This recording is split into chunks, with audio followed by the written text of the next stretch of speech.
பொன் பொருளை கண்டவுடன் வந்த வழி மறந்துவிட்டு கண்மூடி போகிறவர் போகட்டுமே.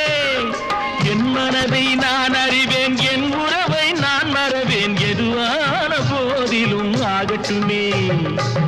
நன்றி மறவாத நல்ல மனம் போதும், என்றும் அதுவே என் மூலதனம் ஆகும். கண்ணை நம்பி